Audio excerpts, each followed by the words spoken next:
The desert wind whipped sand across my face, stinging my eyes, but I barely registered it. My focus was absolute, honed by years of training and a natural instinct for survival. The air hummed with the distant growl of a drone and the closer, more immediate thrum of my own heartbeat. I crouched low behind a crumbling rock wall, the familiar weight of my rifle a comfort in my hands. Beside me, Sergeant Miller, a solid, dependable presence, nodded, his eyes scanning the ridgeline ahead. "Targets moving," he whispered, his voice barely audible above the wind. "3 coming around the north flank, 2 heading for the south." I processed the information instantly, a mental map of the terrain and enemy positions forming in my mind. Our mission was critical. Secure the data drive from the abandoned research facility and extract the team before a hostile force seized it. Failure was not an option. The intel suggested the drive contained highly sensitive energy schematics, capable of destabilizing global power dynamics if it fell into the wrong hands. It wasn't just about the mission. It was about protecting countless American lives from a new, unforeseen threat. "Miller, take Alpha Team, push wide left." "Suppressive fire on the north flank," I commanded, my voice low but firm. "Jackson, Bravo Team, cover our 6. I'm going in through the main breach. We need that drive asterisk, now asterisk dot, no hesitation." No questions. My team moved, a well-oiled machine, each Marine trusting the other implicitly. They knew my calls were calculated, precise, and always aimed at completing the objective and bringing everyone home. That trust was earned, forged in the fires of countless prior operations, and it was the bedrock of our unit. I moved like a ghost, weaving through the debris-strewn courtyard, my boots barely stirring the dust. The facility was a maze of rusted metal and broken glass, a testament to some forgotten conflict. I moved with a fluidity born of repetition, my senses on high alert. A flicker of movement in a shadow, the faint scent of stale cigarette smoke, clues that whispered of danger. Suddenly, a figure burst from a doorway, rifle raised. My reaction was instantaneous, a blur of motion. I dropped, rolled, and fired, a single, clean shot incapacitating the enemy without lethal force. My orders were clear: neutralize threats, but avoid unnecessary casualties.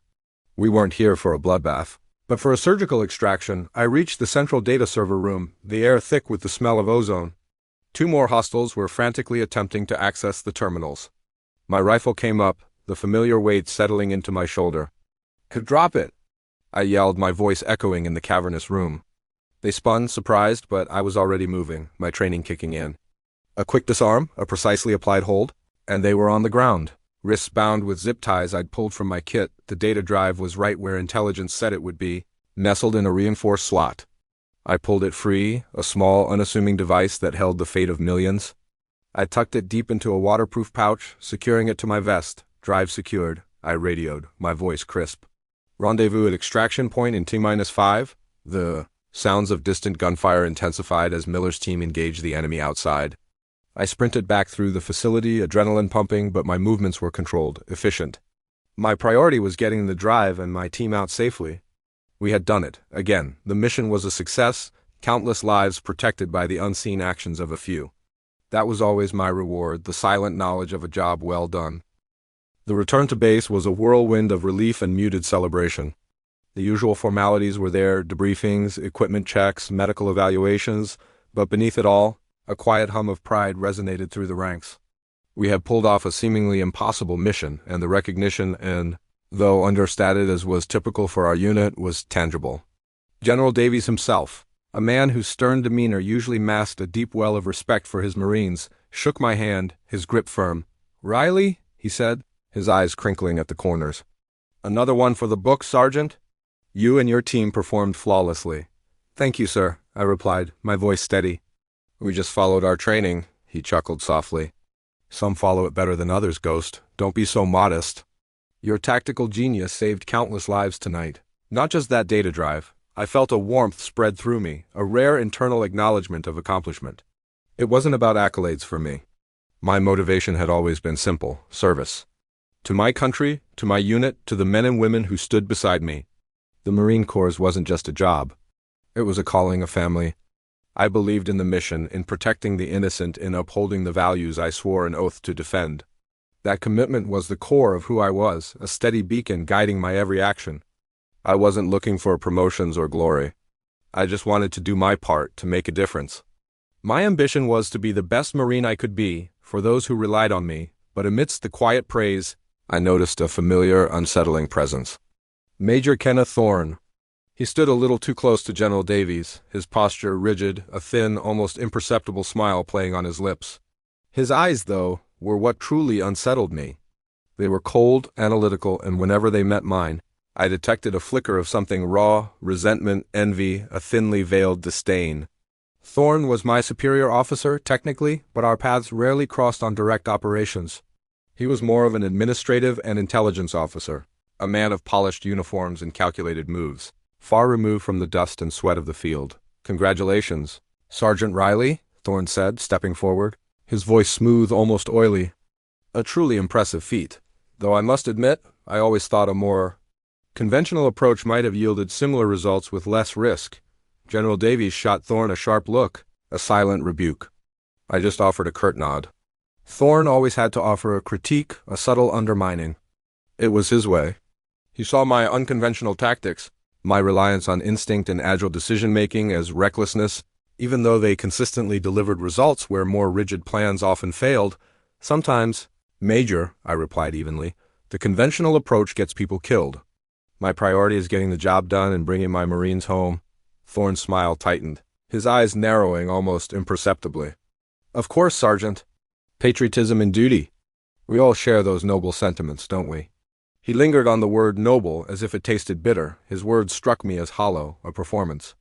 I knew Thorne's reputation. He was ambitious, fiercely so, and utterly self-serving. He climbed the ranks with a relentless drive, but it often felt like he cared more about the uniform he wore and the power it represented than the people beneath it. I had heard whispers, subtle rumors of Thorne's involvement in projects that seemed procurement deals that went sideways, intelligence reports that were mysteriously delayed, budget allocations that vanished into bureaucratic black holes. Nothing concrete, nothing provable, but enough to make me keep an unconscious distance. He embodied everything I distrusted in leadership, a man who put personal gain above everything else. Days turned into weeks. Life on base settled into its familiar rhythm of training, drills, and routine patrols. I was back in my element, pushing my team, refining our skills, preparing for whatever came next. But Thorne's presence was a persistent, low-level hum of discomfort.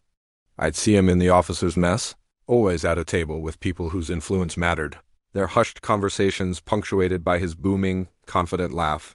He seemed to be building something, a network of contacts, a power base that felt separate from the Corps' true mission. One afternoon, I was in the armory, cleaning my rifle, the meditative action a welcome respite.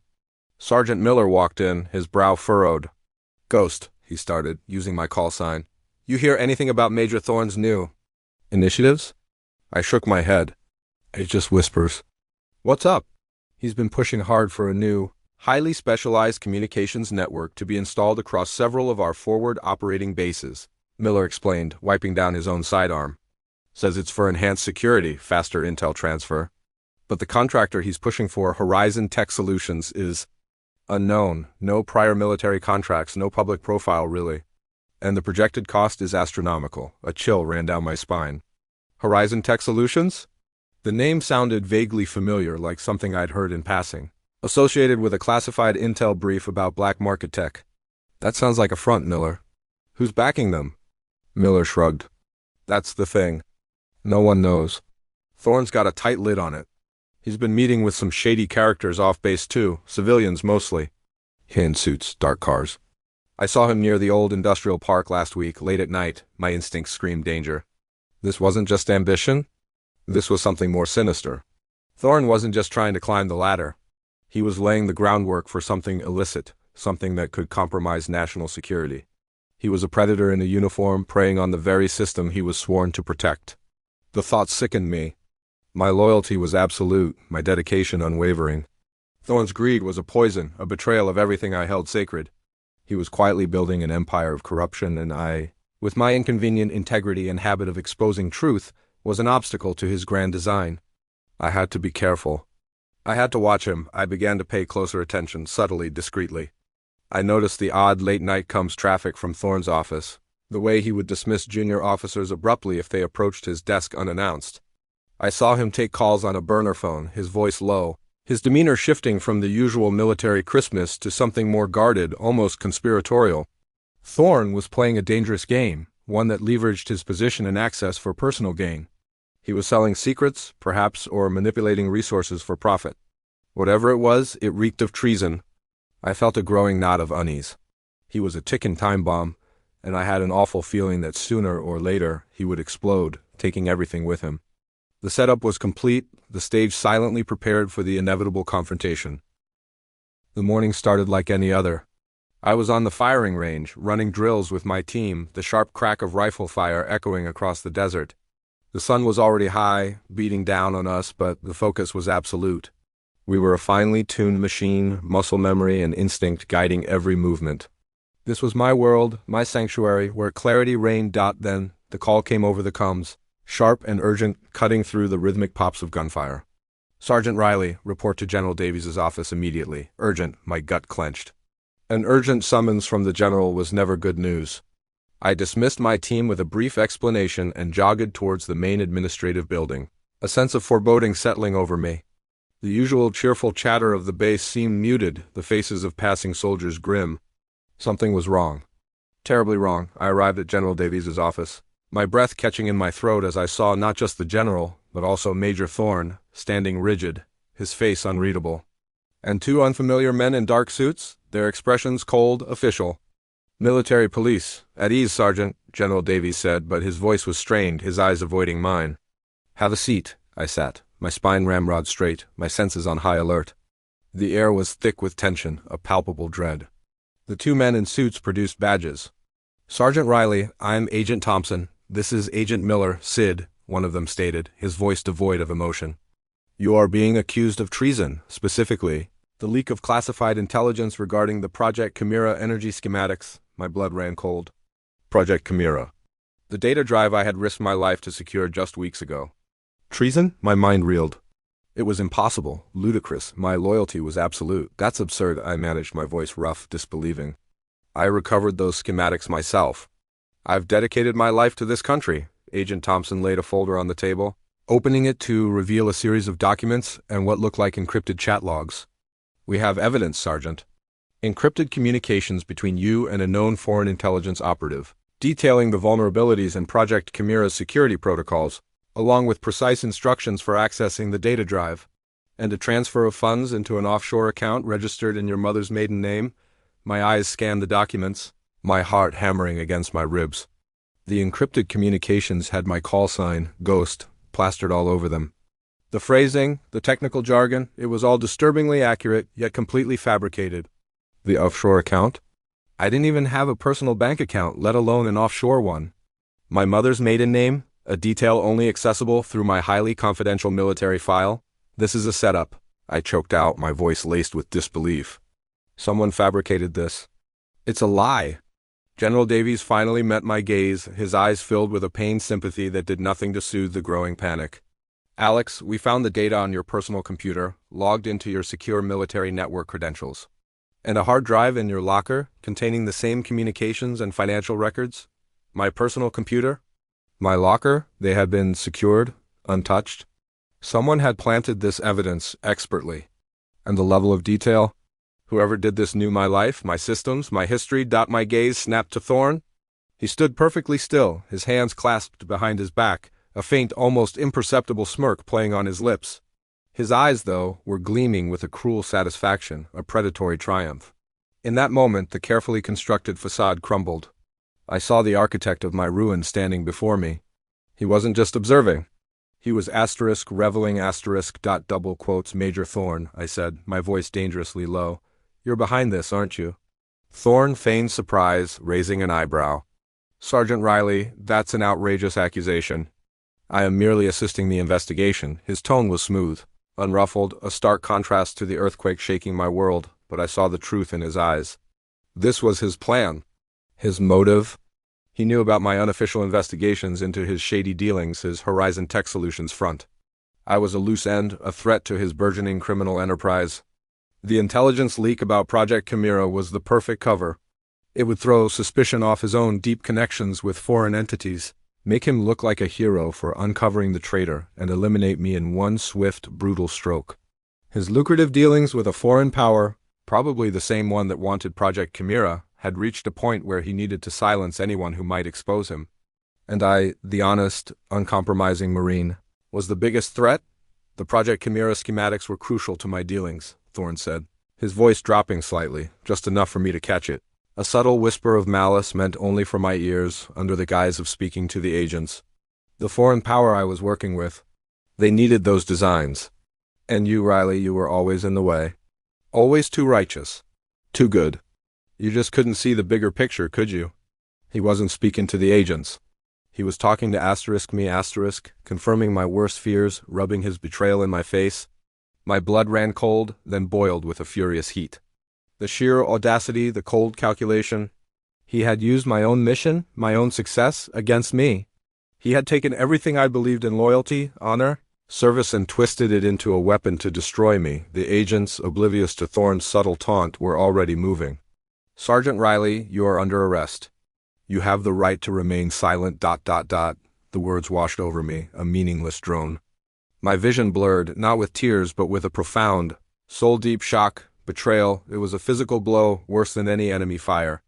My hands, which had gripped my rifle with such certainty mere hours ago, now trembled uncontrollably. My world, built on foundations of truth and honor, shattered around me. The respect, the trust, the pride of service all gone, replaced by the bitter taste of accusation and the chilling realization that my own superior officer had orchestrated my downfall. I was innocent, yet branded a traitor. The disbelief was a gaping wound, fresh and bleeding. I was falling, spiraling into an abyss of injustice, utterly powerless as Thorne watched, his eyes gleaming with the triumph of a man who had successfully eliminated his greatest threat. The clang of the steel door slamming shut behind me echoed in the small, barren cell, a final, definitive period at the end of my life as I knew it. The air was cold, stale, and smelled faintly of disinfectant and despair. Stripped of my uniform, my rank, my honor, I was just a number. Prisoner 347, my military boots, my dog tags, the rifle that felt like an extension of my arm, all gone. I was wearing a drab, gray jumpsuit, a stark symbol of my new, terrifying reality. The days that followed blurred into a monotonous cycle of silence, fluorescent lights, and the gnawing ache of injustice. I was in a military detention facility, awaiting court-martial. The charges were damning: treason, espionage, gross dereliction of duty. Lifetime sentence. My mind replayed the scene in General Davies's office over and over, Thorne's cruel smirk, his whispered confession. It was a nightmare I couldn't wake from. The despair was a heavy blanket, suffocating. I ate little, slept less, staring blankly at the concrete walls. My spirit, once so resolute, felt crushed beneath the weight of the betrayal. I had dedicated my entire adult life to the cause, to protecting my country. Now I was labeled a traitor, an enemy of the state. The irony was a bitter taste in my mouth. Thorne, the real traitor, was out there, free, probably basking in the glory of having exposed me. My family tried to visit. My sister Sarah, her eyes red-rimmed with unshed tears. My parents looking older, broken. But the legal team advised against it, fearing it would be seen as an attempt to collude. I refused to let them see me like this, a hollowed-out shell. I was ashamed, not of what I had done, but of what had been done to me. One night, lying on the hard cot, staring at the ceiling, a memory surfaced. It was a letter from my old squadmate, Ramirez, sent after a particularly brutal deployment. "Ghost," he wrote, "when things are dark, remember who you are. Remember what you fight for. Don't let the enemy win, not in the field, and not in your head. Ramirez." My men, the Marines I had led, protected, trained. They believed in me. I believed in them. This memory, this echo of their unwavering trust, hit me like a jolt of electricity. Thorne wanted to break me. He wanted me to lie down and accept my fate. He wanted to win. But I was Sergeant Alex Ghost Riley. I wasn't just a number. I was a Marine. And Marines don't break. They don't quit. They fight. A cold, fierce resolve began to crystallize within me, replacing the despair. Thorne might have stripped me of my uniform, but he couldn't strip me of my training, my skills, my will. He couldn't strip me of the truth. My demand for justice wasn't just a whisper anymore. It was a roaring fire in my gut. I would survive this.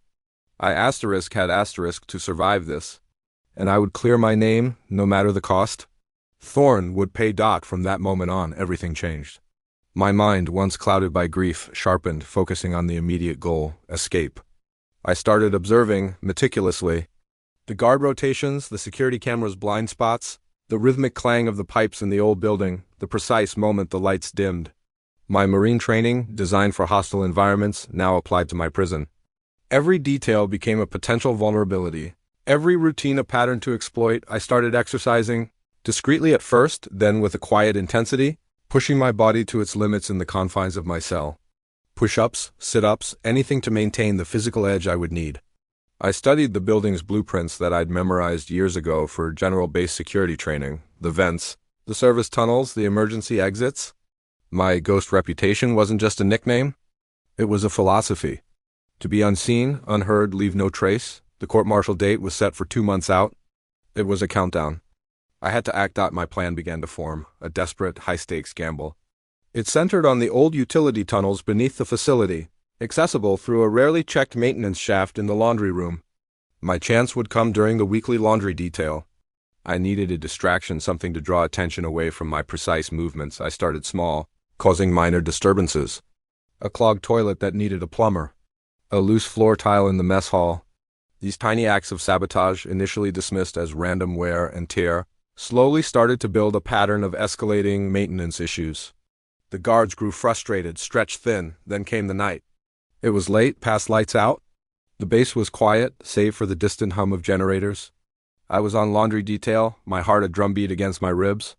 I'd identified the specific moment the night shift guard would be checking the far end of the corridor, his back to the maintenance shaft. I moved with silent precision, my enhanced hearing picking up the faint creak of his boots. The maintenance shaft's cover was bolted down, but I had been working on it for weeks, loosening the screws with a sharpened spoon handle, disguised as a clumsy attempt to clean under the machine. Now, with a final straining twist, the last screw gave way. I slipped into the dark shaft, pulling the cover quietly back into place. The air was damp and heavy, smelling of mildew and old earth. I moved through the tunnels, a phantom in the dark, my senses guiding me. It was a long, arduous journey, crawling through cramped spaces, navigating a labyrinth of pipes and wires. My muscles screamed, but my will was unyielding. Thorn had condemned me to this darkness, but I would emerge from it reborn. I found an old, unmonitored storm drain that led to the perimeter fence. The fence itself was high, topped with barbed wire, but I had noted a weaker section during my brief yard time. I scaled it, hands and knees bleeding, the barbed wire tearing at my jumpsuit. But I felt no pain, only a burning surge of exhilaration. Freedom. I dropped to the other side, rolling into the thorny bush, the base receding behind me. I was a fugitive, stripped of everything, branded a traitor. But I was also alive, free, and fueled by a single, unwavering purpose. My revenge would be cold, calculated, and absolute. Thorn would learn that a ghost, once awakened, is impossible to bury. My transformation was complete, from decorated marine to resourceful fugitive, determined to clear my name against impossible odds. The first few days as a fugitive were a blur of instinct and survival. I moved under the cover of darkness, avoiding roads, sticking to the desolate parts of the American Southwest. My marine training, once used to navigate war zones, now guided me through civilian territory. I foraged for food, found shelter in abandoned shacks, and moved with a silent, relentless purpose. The ragged jumpsuit was quickly discarded for scavenged civilian clothes, faded jeans, and a t-shirt, helping me blend in. I needed to disappear, to become truly invisible. My mind, no longer clouded by despair, worked with a methodical determination. Thorn had ruined me, but he hadn't broken me. He had ignited a fire, a burning desire to reclaim my honor and bring him to justice. The first step was to go truly underground. I needed to shed my identity completely, at least for a while. I hitched rides with unsuspecting truckers, always choosing the night, always keeping my face obscured. I avoided towns, relying on the generosity of strangers at truck stops who saw a tired, dusty traveler. My destination? Phoenix, Arizona. It was a large, sprawling city, perfect for disappearing, and more importantly, it was home to some of my oldest, most trusted allies. My first contact was Maria, a former Marine intelligence analyst who had left the Corps years ago to start a private investigation firm. Maria was brilliant, fiercely loyal, and had an uncanny knack for digging up secrets. She also owed me one from a mission where my quick thinking had saved her from a sticky situation. I made contact through a dead drop, a coded message left in a specific online forum we used to frequent. It was a long shot, but I trusted her. Days later, a burner phone I bought with cash from an ATM chimed with an encrypted message. Asterisk, got your message, Ghost. Heard things went sideways. Let me guess, you need a little research assistance? Asterisk, a wave of relief washed over me. Maria, still sharp, still pragmatic. I called the number. Her voice was calm, steady. Alex, what happened? I gave her the abbreviated version, focusing on Thorne's betrayal and the planted evidence. I need you to dig into Major Kenneth Thorne. Maria, everything, his finances, his contacts, especially anything related to Horizon Tech Solutions. And I need you to find any discrepancies in the Project Chimera intelligence leak reports. Anything that points away from me. Consider it done, she said, her voice hardening. I don't believe for a second you betray the cores. You're a damn patriot. What else do you need? Access to secure communications, untraceable. A new identity, basic, just enough to function. And a safe house off the grid. Maria was already on it. Within a week, I was in a small, nondescript apartment in a quiet Phoenix suburb. A new social security number, driver's license, and a basic credit history that placed me as Alex Johnson, a freelance IT consultant. My old life was gone, replaced by a ghost in the machine. While Maria worked her digital magic, I began my own legwork. Thorne had mentioned foreign entities and dealings. My mind went back to the specific intel brief I'd heard about black market tech being funneled through a shell company. I connected with another old ally, a former hacker and intelligence tech expert named David Chun. David had retired from the Corps after an injury and now ran a small computer repair shop, a perfect front for his unparalleled digital skills. I met David in a dimly lit diner, the clatter of plates and drone of conversation providing perfect cover. He looked shocked to see me, but quickly masked it. Ghost? What the hell are you doing out here? The news has you plastered as a wanted man. I'm clearing my name, David. Thorne framed me. He's involved with something big, something treasonous. He's been selling intel, probably connected to the Project Chimera leak. David listened intently, his eyes darting around the diner. Thorne, huh? Always thought he had shifty eyes. What do you need? I need you to trace Horizon Tech Solutions, find out who they are, who owns them, where their money comes from, and who they're talking to. And look for any unusual network traffic, encrypted communications, anything linked to Thorne's accounts or that company. David nodded, a grim expression on his face. This is dangerous, Ghost. You're poking a very large hornet's nest. I know, I said, my voice cold. But I have nothing left to lose. And everything to gain back. Over the next few weeks, Maria and David became my eyes and ears. Their findings began to paint a terrifying picture. Horizon Tech Solutions wasn't just a front. It was a complex web of shell corporations, registered in multiple countries, all leading back to a shadowy network of individuals with ties to a known foreign intelligence agency. The highly specialized communications network Thorne had pushed for was, in fact, a backdoor into secure military systems designed to funnel critical intelligence directly to this foreign entity. The Project Chimera schematics were just one piece of a much larger puzzle. Maria uncovered a series of massive, untraceable financial transactions flowing through Horizon Tech, with significant payouts to offshore accounts. One of these accounts, though carefully disguised, bore a unique identifier linked to Thorne's family name and a specific day, his birthday, a pattern she'd seen in other cases of high-level corruption. The money was his motive, the power his ultimate goal. David, meanwhile, discovered a hidden, encrypted server within the Horizon Tech network, meticulously disguised as a dummy server. After days of relentless work, he managed to crack it. Inside, he found a trove of incriminating data, detailed logs of Thorne's communications with foreign operatives, explicit instructions for planting evidence on my computer and in my locker, and a comprehensive plan to exploit Project Chimera's vulnerabilities. There was even a secure video log showing Thorne speaking directly with a foreign agent, detailing his plans to discredit me and use my betrayal as a smokescreen for his own activities. This was it. The smoking gun. My planning moved from information gathering to strategic execution. I couldn't just drop this evidence on someone's desk.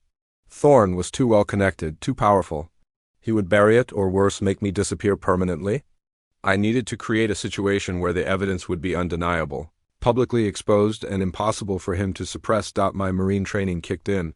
Intelligence analysis, threat assessment, contingency planning. I mapped out Thorne's routines, his known contacts, his vulnerabilities. I envisioned the confrontation, every detail, every possible outcome. The goal wasn't just to expose him. It was to ensure he couldn't escape justice. The burning desire for justice fueled my every waking moment. It was a cold, calculated fire, devoid of anger or hatred, but filled with an unyielding purpose. I would use his own ambition, his own arrogance, against him. Thorne believed he was untouchable. He was about to learn that a ghost, once unleashed, would haunt him until his final breath. My honor would be restored, my name cleared, and the corrupt officer would finally face the justice he deserved. The rise was complete. The revenge was meticulously planned. The plan was a high-wire act, meticulously crafted, leaving no room for error. Thorn was arrogant, confident in his impunity, and that was his greatest weakness. My strategy relied on leveraging his vanity, luring him into a public setting where he couldn't deny the truth, and where the evidence would be undeniable. Maria and David had delivered the final pieces of the puzzle, and now it was my turn to put them into play. My target location, the annual Armed Forces Charity Gala, held at a prestigious hotel ballroom in downtown Washington, D.C. It was a high-profile event, attended by military brass, politicians, and media. Thorn, ever the social climber, would be there, basking in the glow of his supposed success, oblivious to the storm gathering around him. It was the perfect stage for his downfall. Maria, using her contacts, secured me a position as part of the hotel's temporary security detail, a cover that allowed me access to the venue's secure areas, including surveillance feeds and emergency exits. David, meanwhile, had prepared a live data stream of Thorn's incriminating files, set to broadcast at a precise moment. Hijacking the gala's main video display system, I arrived at the hotel in a borrowed suit, my face obscured by a pair of glasses and a strategically grown beard. The uniform of a security guard was an effective disguise, allowing me to move unnoticed among the staff. My heart thrummed with a low, steady beat, not from fear, but from the honed focus of a Marine on a mission. This wasn't about vengeance. It was about justice. I spotted Thorn early in the evening. He was exactly where I expected him to be, surrounded by influential figures, laughing a little too loudly, his chest puffed out, an insincere smile plastered on his face. He was the picture of success, a man who had seemingly gotten away with everything. The sight ignited a cold fire in my gut, reminding me of all I had lost. My initial approach was subtle. Using the hotel's internal communication system, I sent an anonymous message to Thorn's personal comms device, an encrypted burner phone I knew he used for his illicit dealings. The message was simple: *, your Horizon tech deal is compromised. Meet me level 3 balcony in 5 minutes, alone, if you don't. Everything goes public. *, I watched Thorn through the security cameras. His smile faltered, replaced by a flicker of fear and then irritation. He excused himself abruptly, walking towards the elevators. He still believed he was in control, that he could handle any threat. His arrogance would be his undoing. I moved to the level 3 balcony, a secluded spot overlooking the main ballroom. The night air was cool, a stark contrast to the stifling heat of the impending confrontation. Thorn arrived, his eyes narrowed, scanning the shadows. "Who are you?" he demanded, his voice low, tinged with suspicion. I stepped into the dim light, removing my glasses. Thorn's eyes widened in shock, his face draining of color. The smug arrogance melted away, replaced by pure, unadulterated fear. "Riley," he whispered, disbelieving, like he was seeing a ghost. "You're supposed to be in prison." "You're dead." "I'm very much alive, Major," I replied, my voice calm, but with an underlying steel that brooked no argument. "And I'm here to collect what you owe me. What are you talking about?" He blustered, trying to regain his composure, but his hands trembled slightly. "You're a fugitive, a traitor? I'll call security right now." "Go ahead," I challenged, a mirthless smile touching my lips. "But before you do, perhaps you'd like to see what I found." I held up a small, encrypted tablet David had prepared, showing the first few lines of the video log. Thorn speaking to a foreign operative. His eyes darted to the screen, then back to me, his jaw clenching. He knew. He knew I had it all. "You can't prove anything," he hissed, his voice trembling. "It's fabricated. Just like your evidence." "Oh, but it's very real, Major," I countered. "And it's about to be very public." At that precise moment, David initiated the data dump. Suddenly, the massive video screens scattered around the ballroom, which had been displaying images of smiling service members, flickered. Then, with a jarring burst of static, Thorn's face filled every screen, his voice booming through the sound system, speaking directly to a foreign operative, detailing his plan to frame me, explaining his lucrative deals with the foreign entity, and revealing the true nature of Horizon Tech Solutions. A collective gasp swept through the ballroom. Whispers erupted, followed by a stunned silence. Thorn, hearing his own voice, spun around, his eyes wide with horror as he saw his face plastered on every screen, his treason laid bare for the entire world to see. "No!" he roared, a desperate, animalistic sound. He lunged at me, his eyes wild with a mixture of rage and terror. He wasn't after me, not really. He was after the tablet. After the truth that was tearing his world apart, I sidestepped his clumsy lunge, my training kicking in. I wasn't there to fight him, only to expose him. He stumbled, catching himself on the balcony railing. Below, chaos erupted. People were pointing at the screens, gasping, pulling out their phones. Just then, the emergency lights flickered.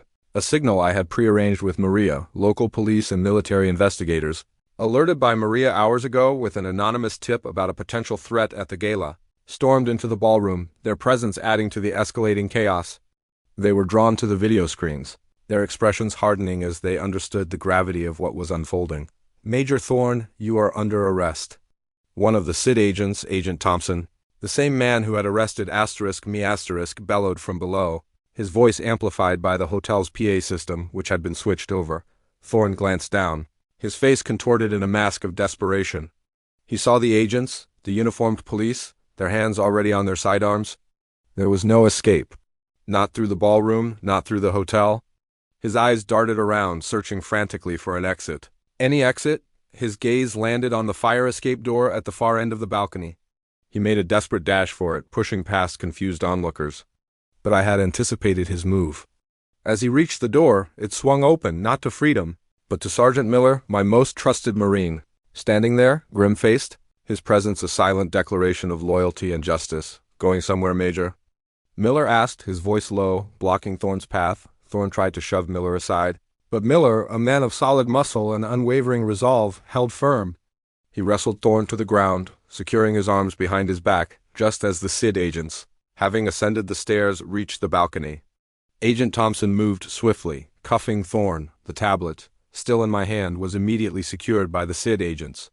They now had the primary evidence, along with the live feed David was still broadcasting. The confrontation had escalated into a chaotic but decisive showdown. Thorne was apprehended, his desperate attempt to escape thwarted, and the overwhelming evidence of his treason was now undeniably secured, witnessed by dozens of influential people and broadcast for all to see. My honor, shattered by his lies, was finally beginning its long, arduous path to restoration. The aftermath of the gala was a maelstrom of flashing lights, hushed conversations, and official questioning.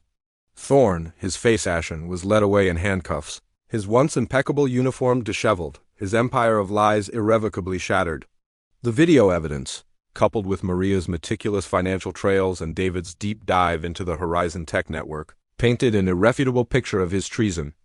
The very agents who had arrested me now looked at me with a mixture of shock and profound respect. Agent Thompson, his expression now one of deep regret, approached me after I had given my full statement, corroborated by Maria.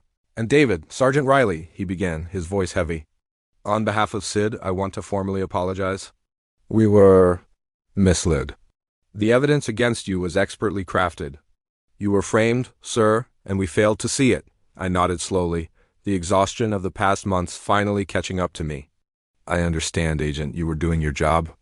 "But Thorne was a master manipulator." "Indeed," Thompson agreed. "He won't be manipulating anyone anymore. With the overwhelming evidence you provided, corroborated by our own subsequent investigation, Major Thorne will be facing multiple charges of treason, espionage, and corruption. He'll spend the rest of his life in a federal prison." The news brought a strange mix of emotions. Not jubilation, not triumph, but a profound sense of vindication. The knot of injustice that had tightened in my chest for so long finally began to loosen. My name, once dragged through the mud, was being systematically cleared. The formal exoneration came swiftly. A military tribunal reviewed all the new evidence, meticulously dismantling the fabricated case against me. General Davies himself delivered the news, his eyes moist with relief and renewed admiration. "Sergeant Riley," he said, his voice thick with emotion, "your name is cleared. Your honor, which was never truly lost, is now officially restored. We owe you a profound apology, and our deepest gratitude for your unwavering dedication and for exposing this corruption. My rank was reinstated, my service record amended, every stain removed. The media, which had initially vilified me as a traitor, now lauded me as a hero, a Marine who fought not just on the battlefield, but against injustice within his own ranks." But the accolades felt hollow. The ordeal had left indelible marks, scars that ran deeper than any physical wound. I sat with Miller, Maria, and David a few weeks later, enjoying a quiet meal at a local diner far from the spotlight. "So, Ghost," Miller said, a genuine smile on his face, "what's next for the legendary Sergeant Riley? Back to the field?" I looked down at my coffee, swirling the dark liquid. The thought of returning to active duty, to the structured life of a Marine, was comforting, familiar.